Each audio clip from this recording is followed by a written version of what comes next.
Assalamualaikum warahmatullahi wabarakatuh.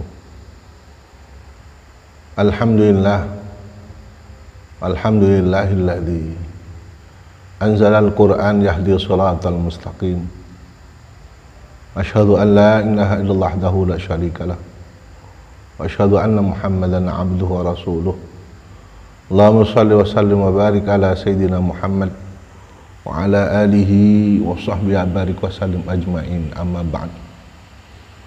Para kaum muslimin yang dimuliakan Allah Subhanahu wa taala, pada kesempatan yang berbahagia ini Allah memberikan rahmat dan nikmat-Nya sehingga kita dapat mendengarkan apa yang saya utarakan yang berkaitan dengan bagaimana dasar-dasar berdirinya Nahdlatul Ulama yang dirangkai, yang dikarang oleh Kiai Hasyim Asy'ari selaku muassis Nahdlatul Ulama.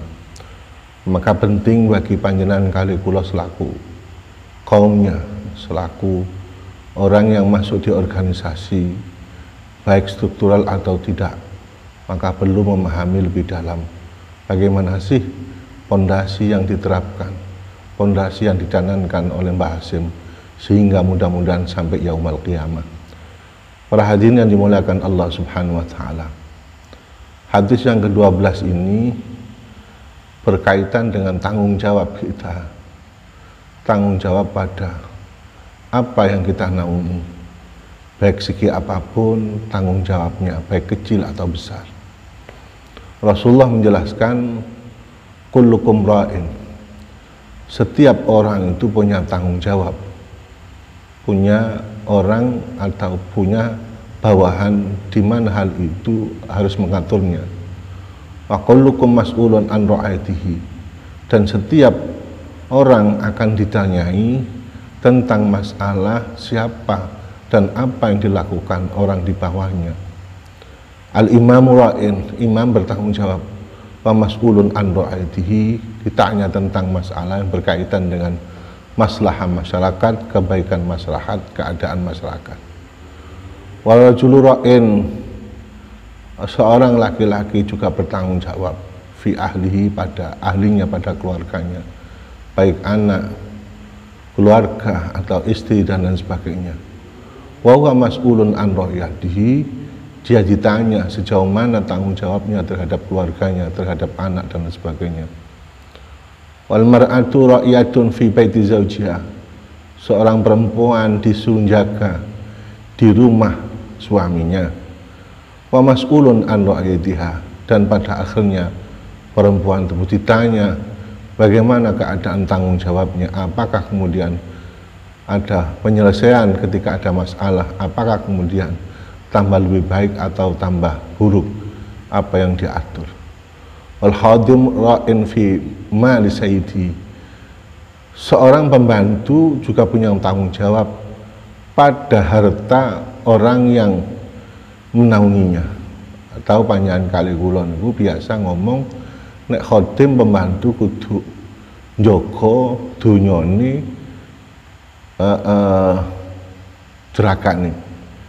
Wa mas'ulun an ra'ati, yang pada akhirnya ditanya bagaimana tanggung jawabmu terhadap apa yang sudah diberikan oleh jerakane orang di atasnya, orang yang punya harta yang ada. Dalam sisi lain Rasulullah dengan bahasa yang sedikit berbeda tapi sama maksudnya, tamat kullukum ra'in, semua orang akan sempurna dengan tanggung jawabnya. Wa kullukum mas'ulun an ra'atihi, dan semua nantinya ditanya tentang masalah tanggung jawabnya, apa yang dia naungi. Sehingga fayam bagilahum taudatu ahli din, wajib bagi panjenengan kali kula memilih seorang pemimpin dalam segi ahli agama dan dapat dipercaya lin nadhari fi amril ummah, untuk menjaga atau melihat persoalan yang berkaitan dengan umat. Fa idza qallatu ghairu ahli din, menjadi persoalan besar ketika panjenengan kali kula mempercayai orang yang bukan ahli agama. Wasta'malu man yu'inum 'alal jurra dhalam, dan kemudian memperkerjakan orang yang menolong pemimpin tadi berkaitan dengan hal yang jelek, berkaitan dengan zalim. maka fadhayya'ul amanah, hal itu sama dengan menyia-nyiakan amanah yang mana Allah sudah mewajibkan bagi kita semua. Mari sedikit kita jelaskan mulai awal. Kullukum ra'in ala wa kullukum mas'ulun an ra'atihi. Setiap orang tanggung jawab kepada orang yang diberi tanggung jawab.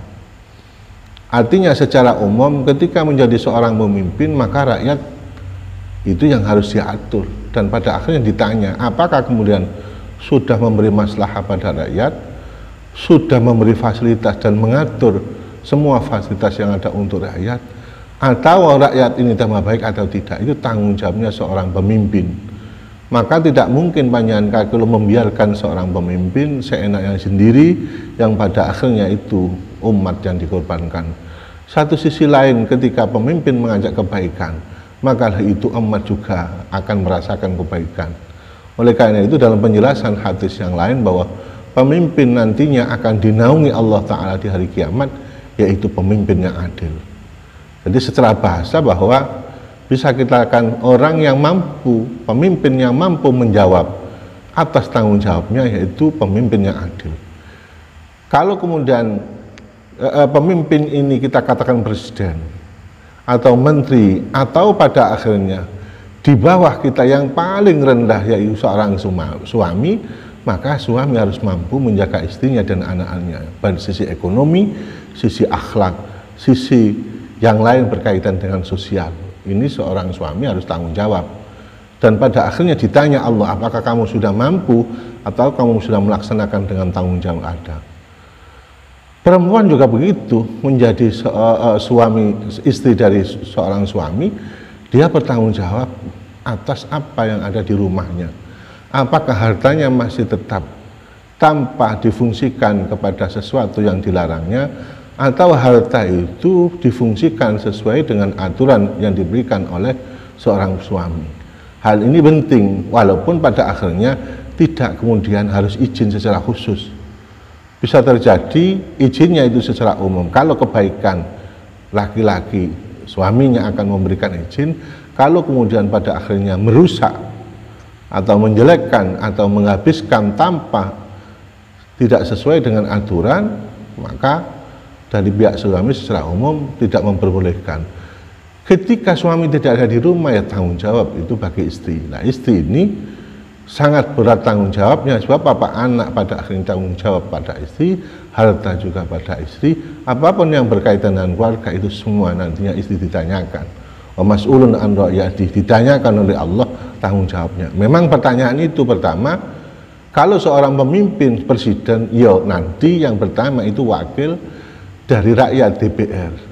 Di bawahnya semua pada akhirnya Allah yang akan bertanya di akhir nanti, di hari kiamat nanti. Bisa terjadi bahwa kita itu menjawab persoalan yang ada di dunia ini versi kita, baik itu pemimpin atau orang di bawahnya, bahkan keluarga bisa menjawab dengan apa yang ada. Tapi apakah kebenaran itu bisa tercapai hanya karena itu, dengan jawaban itu? Pada akhirnya ketika nanti kita punya tanggung jawab, di akhirat ditanyakan oleh Allah Subhanahu wa taala. Bahkan sub terkecil ini disebutkan dalam hadis ini, seorang pembantu juga ditanya tentang masalah harta orang di atasnya, yaitu jeragane. Anak marino dikei tanggung jawab jeragan begitu banyak hartanya, tidak ada kejelasan untuk kebaikan, kejelasan sesuai dengan aturan dari pemimpinnya atau yang punya harta, ini persoalan. Wa mas'ulun an ra'iyati, pertama memang ditanya oleh orang yang punya harta, tapi pada akhirnya ditanya oleh Allah Subhanahu wa taala di akhirat. Nah, secara kesimpulan bahwa siapapun panjenengan kali kalau dijadikan Allah di dunia ini punya tanggung jawab, walaupun sekecil apapun. Sekecil apapun, minimal tanggung jawab dengan dirinya sendiri, minimal. Satu sisi panjenengan kali kalau punya jeragan, memang tanggung jawab pada jeragan. Tapi pribadi kita yang diciptakan oleh Allah Subhanahu wa taala harus tanggung jawab secara pribadi pada Allah Subhanahu wa taala. Maka pada akhirnya tidak ada di dunia ini gratis tanggung jawab pada Allah. Semua itu sesuai dengan porsinya, sesuai dengan aturan Allah Subhanahu wa ta'ala. Dan mudah-mudahan panjenengan kali kula mampu menjalankan apa yang sudah dibebankan oleh Allah Subhanahu wa taala sesuai hadis ini, yang pada akhirnya di dunia kita sukses, di akhirat dapat surganya Allah Subhanahu wa taala. Dan mudah-mudahan panjenengan kali kula dimudahkan dengan segala hal yang berkaitan dengan keduniaan, berkaitan dengan agama. Akhirul kalam, wabillahi taufiq wa hidayah. Assalamualaikum warahmatullahi wabarakatuh.